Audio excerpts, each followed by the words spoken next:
ஏன் John Cena ரெசல்மேனியால ஜெயிச்சே ஆகணும்? John Cena heel turn நம்ம நினைச்சு கூட பார்த்துருக்க மாட்டோம். மோர் தென் 20 இயர்ஸ்க்கு அப்புறம் ஜான் சீனா ஹீல் டர்ன் பண்ண வச்சிருக்காங்க. அதை சும்மா வேஸ்ட் பண்ணிடுவாங்கன்னு நினைக்கிறீங்களா? இப்பதான் கொஞ்சம் கொஞ்சமா ஜான் சீனா ஹீல் கேரக்டரை பார்த்துக்கிட்டு இருக்கோம். அதுக்குள்ளேயும் ஜான் சீனா தோத்துட்டாருன்னா அவர் மீனிங் பாயிண்ட்லெஸ், இது மீனிங்கே இல்லாம இருக்கும். ஜான் சீனா ஹீல் டர்ன் ஆனதுக்கே மீனிங் இல்லாம ஆயிரும். அப்புறம் ஃபேன்ஸ் எல்லாம் கோடி ரோட்ஸ் மேல டர்ன் பண்ணிடுவாங்க. அப்புறம் ஹீல் ஜான் சீனா பார்க்க ரொம்ப வீக்கா தெரியும். அப்புறம் ஜான் சீனால ஒரு எக்ஸ்பீரியன்ஸும் கொடுக்க முடியாது. ஏன் தோத்தேன், எதனால தோத்தேன்னு சொல்லவே முடியாது. ஏன்னா ரொம்ப பேசிட்டான் ஜான் சீனா.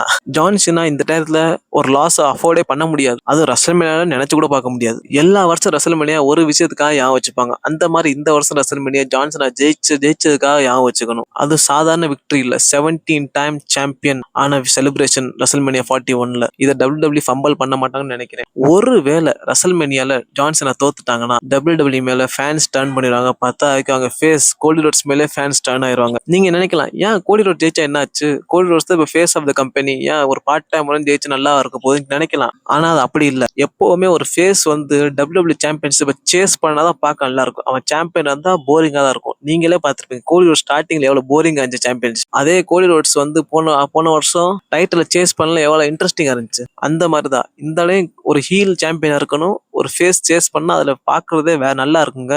நிறைய ஃபேன்ஸ் என்ன சொல்றாங்கன்னா, ஜான்சன் ஒரு பார்ட் டைம் அடிக்கடிலாம் வர முடியாதுன்னு. அப்ப ரோமன் ரெஞ்ச் மட்டும் மாசத்துக்கு எல்லா நாளும் வந்தாரு இல்ல, ரோமன் ரெஞ்ச் மாசத்துக்கு ஒரு நாள் வருவாரு. ஆனா அந்த ஒரு நாளே போதும். அந்த மாதிரி ஜான்சன் மாசத்துக்கு ஒரு ஆட்டம் வந்தாலும் அந்த அப்பியரன்ஸ்லேயே வெறி ஆக்கிடுவார். எனக்கு இருக்கிறதுல மிகப்பெரிய பயம் என்னன்னா, ஒருவேளை WWE மூளை குழம்பி அவங்க ஒருவேளை கோல்ட் ரோஸ் ஜெயிக்க வச்சிட்டாங்கன்னா ஒரு பயமா இருக்கு. ஏன்னா நான் அது ஜெயிக்க ஆசையப்படல. கோல்ட் ரோஸ் ஜெயிக்க தேவையே இல்லை.